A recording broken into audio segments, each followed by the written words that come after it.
What's up, everybody? Welcome back to another segment of HR Heretics. Kelly, we're coming back with Dear Heretics. I've been working in tech for 15 years at reputable companies as a top performer. I'm now looking for my next role and submitting 100 plus resumes a week, but I'm hearing crickets. How should I navigate? Oh, there's so much underneath this, right? First of all, I know. thank you for the Dear Heretics. I think we have 7 in the queue, so please keep those coming. Yeah, so let's unpack it. So I have 15 years of experience at reputable companies. So Let's scenario plan this, Nolan. Like, what might that look like? Maybe 8 years at a Google kind of thing. Is that what we're talking about? Exactly. Big tech. Yeah. Okay. Big tech, FANG type companies. Yep. Again, I will jump to the chase. If you're looking for a job, first of all, if you can avoid it at all costs, you never want to be in the position where you're applying to jobs all day, ever. Right. The ideal is you're never looking for a job. You're always kind of on a rolling basis, curating opportunities, talking to people informally, maybe informally entertaining conversations, Correct. maybe going on site to companies. So it's kind of like, a rolling calendar. It's a rolling interview process. And so it's never been a start or stop for me. Does that make sense? Like, even if I love what I'm doing, I love the company, and I don't want to leave for years and years, you're still interviewing. Yeah. And so it's like a car. It should never be in neutral, and it should never always be in fifth. You're always kind of in second to fourth gear on this stuff. And I think that's number one, dude, when you're like, oh my God, I'm starting from scratch. So that's kind of my initial reaction, Nolan, is how do we avoid you having to be in this situation? Yeah. So let me get into this with specifically, I've been thinking about this problem because I think you and I are actually hearing from a lot of folks in our network who had been working at these FANG companies for a long time. These FANG companies are now going through layoffs. They're getting a lot leaner than they were in the past. And I think candidly, what's really happening right now is as these people enter the job market, they haven't been in the job market. And so they're not used to it, number one. And then number two, sadly, I think there's a little bit of if you worked at a FANG company, bias working against you, because there's this narrative right now that if you work in FANG, you're just like making the button blue or something like that. So let me start with like thing one, which is I think you have to recalibrate expectations and understand what has worked in the past no longer applies today. And so that's thing one. Thing two is then you need to design your value proposition for today's market. So like, what did you do in the past that can now be applied moving forward for the types of companies that you are applying at? And this is like a 1 to 2 sentence thing. This isn't like 3 pages of info. It's like, get super clear and concise on the value that you can deliver to help these companies solve problems. The next thing is you need to get very targeted with the types of companies and roles you are interested in and can add value to. So, and that should be very much aligned to that value proposition that I talked about. So I'm actually still okay with you applying, like that's fine, but then everybody needs to take the next step, which is cold outreaching to either the CEO, the hiring manager, or somebody on the recruiting team. And this email should look like 5 to 7 sentences max. And this is like the framework for the email. Quick intro on you, why you love the company, why you're a great fit for the role, and an ask to jump on a call to discuss further with the hiring manager, CEO, or whoever is most relevant to have the conversation. The reason this works is because inbound buckets, so like right when you apply to a company's website, we used to call it the bucket. You get dropped into this bucket. And recruiters, as we've been talking about, Kelly, are completely overwhelmed. They're not looking at the buckets because it's typically low quality. And the buckets are not, everyone thinks like the bucket has like AI. And it's like, oh, like here's the best candidates. Like talk to these people. That's not how it works. It's chronological.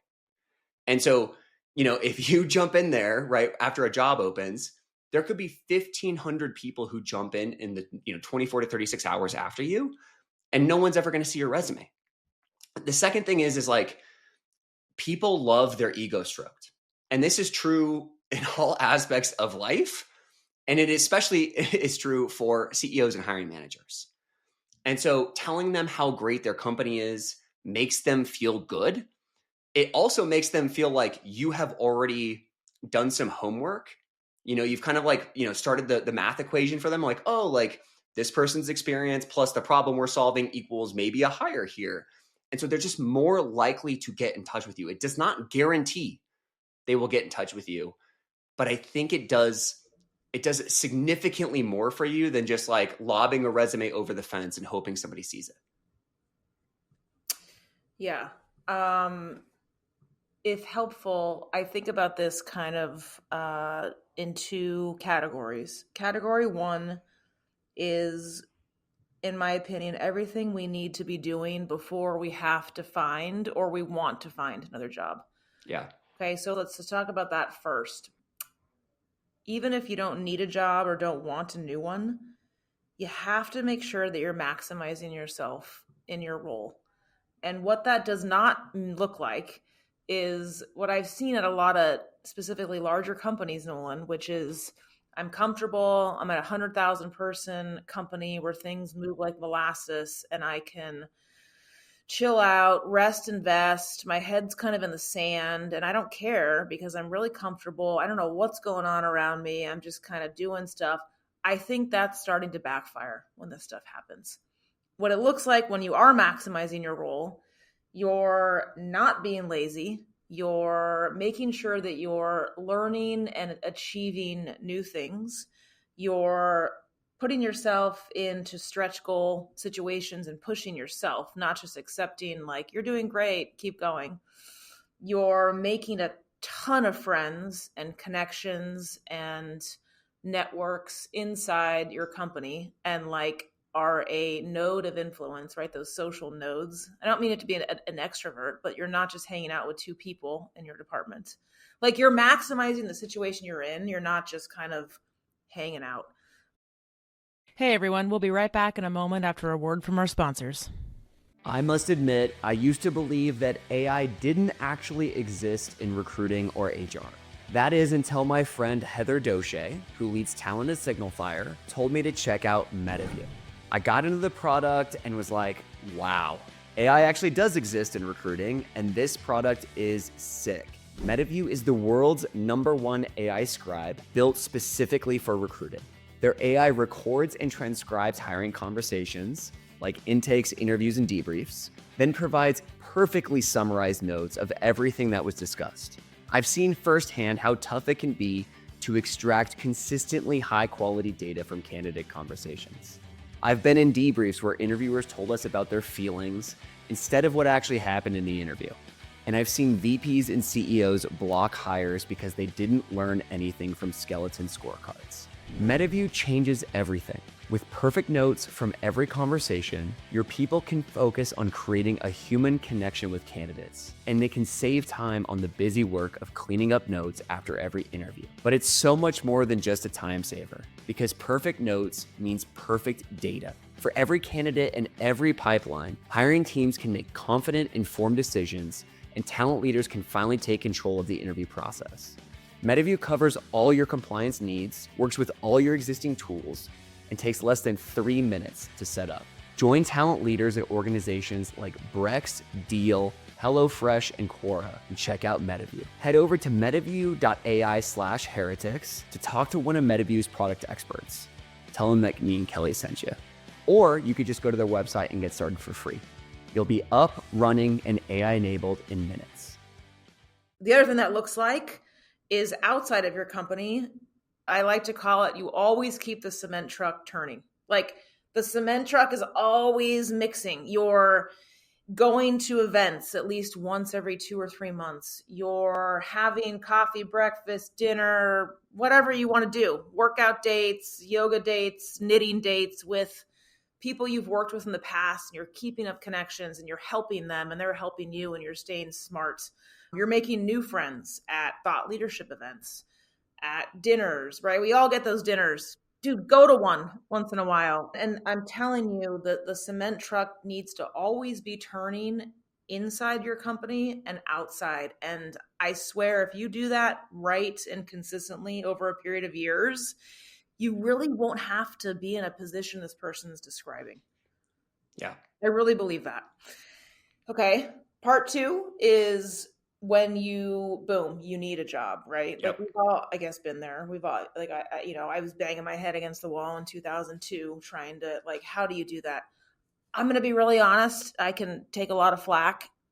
Don't apply for jobs. Do not spend 10 hours a day doing forms and pressing enter and doing the black box or whatever you called it, Nolan. I tell people all the time, people I coach, I said, stop doing that. Spend 10 hours a day making a list of people and or companies that you find interesting or you like. By the time you apply for the job, hell, by the time a job is posted, we know it's like gone. I believe it's mostly a waste of your time to sit there and apply for jobs over and over and over and get nothing. So I tell people, listen, you go out and I don't care where you spend time, chat GPT it, spend time on Google, top 100 venture-backed companies, top companies to go public this year. There's a million different searches you can do that will elicit you a lot of information. It'll give you 200 companies. Go spend time on LinkedIn looking at great people who work in those companies. It could be a business leader in your function. It could be a recruiter, to your point, Nolan. It could be a founder, CEO, or a COO. And you send LinkedIn notes to them, right? So I'd rather you send 100 LinkedIn notes to those targeted people than 100 applications, because you will get at least 5 back. And those people will have coffee with you or they'll have a video chat. I'm one of them. They'll be like, sure. Now you just made a new friend. And when you talk to them, you say, can you introduce me to 2 to 3 people in the company? Because I'm really interested in the company. I want to grow my network. There's probably not a job open, but there will be. And you curate those things. I swear that is a much more potent use of your time than blindly applying to things that are probably already closed. Yeah, there's a lot of gold in like what you just said. I think like a couple things. What you're really saying is like the first on the first piece is the best time to look for a job is when you have one. And like the click in there though is like, it's not even that maybe you're happy in your job, but you're just open to exploring. You're open to having conversations. You're open to seeing like where the world is going to pull you, right? Like you just never know. And I always tell people like, always take the recruiter call, like always, like, or if you know a recruiter who's like looking for something, like try and help them out, right? Like I think you just put goodwill into the world and then it comes back to you. The other thing on point 1 that you just made there is like, I think people who have come out of this last era are having a very hard time quantifying their business value. And that is now table stakes. That's a table stakes expectation for every employer. They're going to ask you, well, what'd you do in your last job? Elon sent this email to the government last week. He did it, to Twitter 2 years ago. It's like, well, what 5 things did you do last week? And people are in a fucking uproar about this thing. And it turns out that like, it's a pretty good way to figure out like, what did you actually do? And did it contribute to the value of the company? And so instead of like, kind of like getting all worked up over those things, like actually take a step back and say like, oh my God, things are changing. I need to get like way more specific and I need to be codifying the things that I'm doing that are driving business value. Now moving into like the second piece, which is like, now you're in this situation, what do you do? I love your feedback on cold outbounds. You need to get really good at that. We'll drop in a couple of links into the show notes so you can know what these are. There's very good resources available online. But I'll just give you like one of my favorite frameworks. And I think it applies to almost every area of life when you're introducing yourself to a stranger. I call it compliment and introduce. Like, this is how I make friends at the gym. Like, I see somebody who's like, looking jacked or like lifting a ton of weights, never talked to this dude before in my life. And I go up, I'm like, dude, I see you here every day. Like, my name's Nolan. It's nice to meet you. And people just like love that stuff, right? Like they love to be complimented and they're way more likely to engage with you. I think you got to be a little careful on how you ask for something, especially if you don't know the person. So like, it's amazing that you're open to like all this shit on LinkedIn. Like candidly, like I struggle with it. If I don't know you and the first time you ping me, you're asking for something and it's going to take up a significant portion of my time and potentially like have to put my neck on the line for you. Like, I don't think I'm going to do that. But if you do the compliment introduce framework and just say like, hey, I'm looking around for these types of roles. If you hear anything, like, please let me know.